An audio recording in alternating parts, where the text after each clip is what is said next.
মহানায়কের আগমন। মা আমিনা কেন জানি দারুণ খুশি আজ। খুশির বাঁধ ভেঙেছে আজ। আকাশেও মেঘ কেটে গেছে। চাঁদের আলোয় চারপাশ জ্যোৎস্না প্লাবিত। নক্ষত্রের সুখে মুখে জ্যোতির ফোয়ারা। মা আমিনা তাকিয়ে আছেন আকাশের দিকে, চাঁদের দিকে, জ্যোৎস্নার দিকে, তারার দিকে। রাত জাগা পাখিগুলো উড়ে যাচ্ছে তার মাথার উপর দিয়ে। তাদের ঠোঁটে অবাক করা ভাষা, তাদের ডানায় আলোর পরশ। নীরব রাত, তবু যেন কিসের শব্দ। সে এক আশ্চর্য ধ্বনি। কিসের ধ্বনি? কিসের শব্দ? সচকিত হয়ে উঠেন মা আমিনা। চারপাশে তাকিয়ে দেখেন অবাক দৃষ্টিতে। না, কিচ্ছু দেখা যাচ্ছে না, কেবল মেঘমুক্ত। মা আমিনা আরো গভীরভাবে, আরো মগ্ন হয়ে যান ওই শব্দের দিকে। তিনি শুনতে চান। হ্যাঁ, কে যেন এক আগন্তুক। তার চেহারা কেমন ধবধবে জ্যোৎস্নার মতো, বিকেলের রোদের মতো।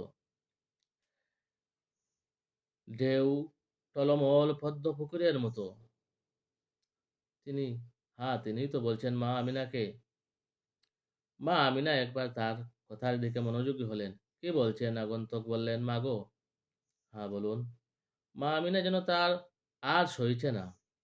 তিনি কান পেতে আছেন তার কথার দিকে। ভূমিকা ছাড়াই আগন্তুক বললেন, মা গো, আপনার গর্ভে যে শিশু, তিনি শিশু নন, তিনি মহানায়ক। তিনি এই যুগের মানুষের পথ প্রদর্শক, আলোক রশ্মি। মা আমিনা কথাগুলো শুনেই তার বুকটা বঙ্গোপসাগরের মতো দুলে উঠল। বসন্তের হাওয়ার মতো দোল খেল হৃদয়ের ছাতাল। অবাক বিষয়ে জিজ্ঞাসা করলেন, কি বলেন? আগন্তুক বলেন, হ্যাঁ মা, আপনার গর্ভের শিশুই হবেন এক আশ্চর্য মহানায়ক। মহানায়ক, মানব জাতির পথ প্রদর্শক, পরশ পাথর। আমার শিশু যে এখনো ভূমিষ্ঠ হয়নি। মা আমিনার চোখে, দু চোখে নেমে এলো খুশির ও আনন্দের বন্যা। সত্যিই তাই। মা আমিনা যেন ভাবাক্রুদ্ধ হয়ে যাচ্ছেন। আগন্তুক বললেন, হ্যাঁ তাই, সত্যি তিনি আপনার মাধ্যমে আসছেন, এবং তিনি হবেন শেষ জমানার পথহারা মানুষের জন্য পথের দিশারি। তিনি হবেন আলোর সম্রাট। তিনি হবেন জগৎ শ্রেষ্ঠ এক অতুলনীয় মহানায়ক। মা আমিনা থরো থরো কম্পমান। না, ভয়ে নয়, দুশ্চিন্তায় নয়, সে কেবল আনন্দে, সে কেবল আবেগে। ভাবছেন, মা আমিনা, আমি কতই না ভাগ্যবতী মা। আমি হব সেই মহানায়কের জননী। আহ, এর চেয়ে আনন্দের খবর আর কি বা আছে? আগন্তুক বললেন, মা গো বলুন। আপনার সেই মহানায়ক যখন ভূমিষ্ঠ হবেন, তখনই আপনি বলবেন, সকল হিংসুকের অনিষ্ট থেকে এই শিশুকে এক ও অদ্বিতীয় স্রষ্টার আশ্রয়ে সমর্পণ করেছি, এবং তার নাম রাখবেন মোহাম্মদ। মা আমিনা তখনও কাঁপছেন। তার শরীর জুড়ে জেগে উঠল এক আশ্চর্য শিহরণ। আগন্তুক চলে গেলেন। এরপরে এক রাতে তিনি স্বপ্নে দেখলেন। কি চমৎকার স্বপ্ন! স্বপ্ন নয়, যেন সত্যি। তিনি দেখলেন, তার ভিতর থেকে এমন এক আলোক রশ্মি বেরিয়ে এলো, যে আলো দিয়ে মা আমিনা সিরিয়া ভূখণ্ডের বুসরার প্রাসাদ সমূহ দেখতে পেলেন। দিন যায়, সময় যায়, কি এক দারুণ আশ্চর্য শিহরণে কাটতে থাকে মা আমিনার প্রহরগুলো। তখনও আসেননি ধরার বুকে মহানায়ক, তখনও নামেনি আলোর বন্যা। তবুও তার আগমনের খবরটা ঠিকই ছড়িয়ে পড়ল চারদিকে।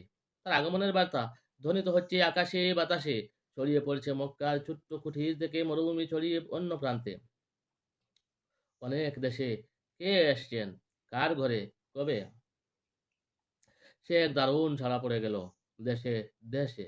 আসমানি কিতাবের বিশেষজ্ঞ এক বাদশাহর কাছে ছুটে গেল তিন ব্যক্তি। জিজ্ঞেস করলো, সত্যি কি মোহাম্মদ নামে কোনো নবীর আগমন ঘটতে যাচ্ছে? বাদশাহ বললেন, হ্যাঁ, তিনি আসছেন। খুব সহসাই জন্মগ্রহণ করবেন সেই মহানায়ক নবী। ধবল ও জ্যোৎস্নার সম্রাট বাদশাহর কথা শুনেই তারা ছুটে গেলেন যার যার বাড়িতে। তারাও পিতা হতে যাচ্ছেন। সুতরাং সিদ্ধান্ত নিলেন, তাদের সন্তান ভূমিষ্ঠ হলে, আর যদি সে পুত্র হয়, তবে তার নাম রাখবে মুহাম্মদ। কারণ এমন এক মহানায়কের পিতা হওয়া কম সৌভাগ্যের ব্যাপার নয়। তারাও হতে চান এমন গর্বিত পিতা। যেই সিদ্ধান্ত, সেই কাজ। তাদের তিনজনের ঘরে পুত্র সন্তান জন্মগ্রহণ করলো, এবং তাদের নাম রাখা হলো মুহাম্মদ। তখনও আমাদের মহানায়কের আবির্ভাব ঘটেনি। তার আগমনের পূর্বেই তারই নাম অনুসারে এই তিনজনের নাম মুহাম্মদ রাখা হয়েছিল। তারা হলেন কবি ফরজদাকের দাদার দাদা মুহাম্মদ ইবনু সুফিয়ান ইবনে মুজাশে, মোহাম্মদ ইবনে উহাইয়া ইবনে আল জাল্লাহ এবং মোহাম্মদ ইবনে ইমরান ইবনে রাবিয়া। কিন্তু না, তারা কেউ পারল না সেই মহানায়কের গর্বিত পিতা হতে। সাধারণত এমনি আওয়াজ শোনা যায় দুনিয়ার রাজ দরবারে, সাবধান, হুঁশিয়ার, বাদশাহ, নামদার আসছেন। না, মহানায়কের আগমনকালে এমন কোনো হুঁশিয়ারি ধ্বনি উচ্চারিত হয়নি, বরং চারিদিকে ছড়িয়ে পড়ল খুশি ও আনন্দের এক মহোৎসব। কবি হাসান ইবনে সাবিত রাদিয়াল্লাহু তাআলা আনহু, যিনি ছিলেন মহানায়কের চেয়ে 8 বছরের বড়, তিনি বলেছেন সেই আনন্দ ঘন মুহূর্তের কথা, বলেছেন মহানায়কের আগমন পূর্ব সেই টান টান সময়ের কথা। হাসান ইবনু সাবিত রাদিয়াল্লাহু তাআলা আনহু বলেছেন, আমি হঠাৎ শুনতে পেলাম এক ইহুদি ইয়াসরিবের মদিনার একটি দুর্গের উপর উঠে উচ্চস্বরে বলছে, হে ইহুদি সমাজ! সাথে সাথে তার চারপাশে জমে গেল মানুষের ভিড়। সে তাদেরকে বলল, আজ রাতে আহমদের জন্মের সেই নক্ষত্র উদিত হয়েছে। হ্যাঁ, সত্যি তাই। সেই রাতে উদিত হলো সেই বহু প্রতীক্ষিত এক বিরল নক্ষত্র। অবশেষে এলেন তিনি। তিনি ভূমিষ্ঠ হলেন জগৎ উজাড়া করে মা আমিনার কুল জুড়ে। পিতা আব্দুল্লাহর জীর্ণ কুটিরে এসেছেন মহানায়ক, এসেছেন শেষ জমানার দিশেহারা পথহারা মানুষের পথ প্রদর্শক, এসেছেন তিনি মহানবী সাল্লাল্লাহু আলাইহি ওয়াসাল্লাম। তিনি শ্রেষ্ঠতম সম্রাট, তিনি জগতের আলোর দিশারি। সময়টি ছিল আব্রাহা ও তার হস্তি বাহিনী নিয়ে কাবা অভিযানের মাত্র 12 দিন পর। দিনটি ছিল 12ই রবিউল আউয়াল। মহানায়ক এলেন বটে, কিন্তু তার আগেই ইন্তেকাল করলেন তার পিতা। দেখে যেতে পারলেন না তার প্রাণপ্রিয় জগৎধন্য পুত্রকে, দেখে যেতে পারলেন না তার চোখ জোড়ানো আলোর সম্রাটকে। কি এক বেদনাদায়ক বিষয়!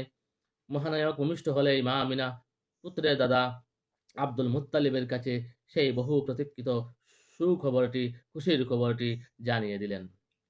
বললেন, আসুন, দেখুন আব্বা, আপনার এক পৌত্র এসেছে ঘর আলোকিত করে। খবরটি শুনে দাদা আব্দুল মুত্তালিব ছুটে গেলেন, দেখলেন জগৎ সেরা মহানায়ককে।